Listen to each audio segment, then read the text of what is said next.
So I want to bring in Vaughan's Mayor, Maurizio Bevilacqua, to get his thoughts on what we've learned today. Thank you for your time this evening, Mayor. Good evening, Rashmi. How are you feeling with what we've learned? Do you think by February 22nd, Vaughan will be in gray, red, green? I think what's important is to have a framework and a clear framework, and to have the proper inputs calculated with the decision on the February 22nd. I think one thing we have done globally, and not just here in the GTA or in the province of Ontario, indeed our country, is we've underestimated the power of COVID-19. We've overestimated our capacity to deal with this virus. And now, of course, a few months ago, we weren't talking about variants. Now we are.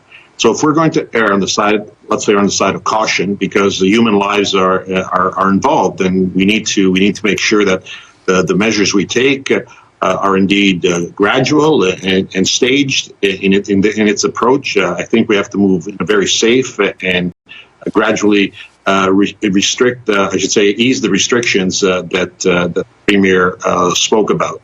Overall, I think, we go back to the same basic principles. You need to be disciplined. You need to be focused. You need to take an approach that speaks to a responsible way of dealing with COVID-19.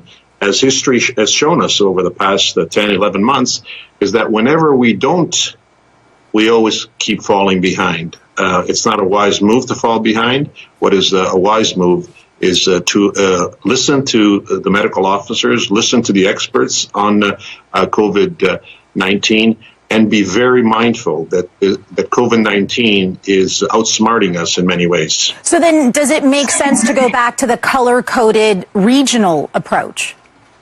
Well, you have to have a structure in place, a framework of decision making, and this is the one that we have here in the province of Ontario, and we have to adhere to its rules and regulations and its protocols. At the end of the day, safety has to be the number one priority, and I believe that this approach will serve us well. Make no mistake about it, that COVID-19 is always introducing something new. Like, we weren't talking about the variant, now we are. There was a point in time when masks weren't really mandatory, now they are. So it's an evolving issue, so you have to remain nimble. You have to be able to pivot as new circumstances arise, and you have to use common sense and be smart about it. And the way to be smart about it is to take all the necessary precautions to make sure that our communities are not adversely affected by COVID-19. And some people have been talking about the economy since before the first lockdown almost a year ago. So it looks like retail is getting some help here. If we get into a gray zone, some of those non-essential stores could open at limited capacity. Are you hearing from people in Vaughan that that's something that they want, that they need? What are the priorities for the people in Vaughan right now?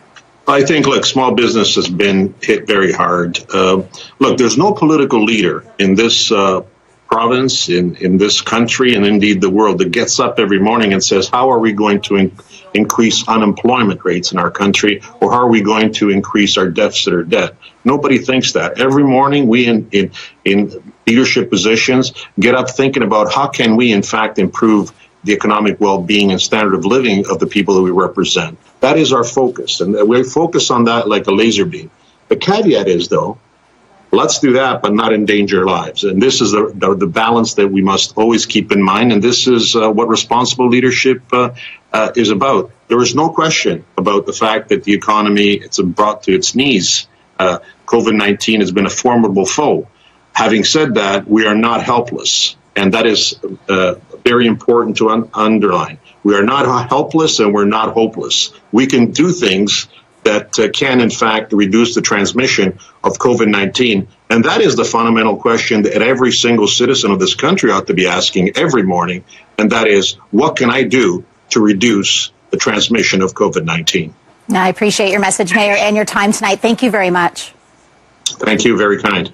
Stay safe. Mayor Maurizio Bevilacqua joining us live tonight. Jackie, I'll send it back to you. Okay, Rashmi, thank you.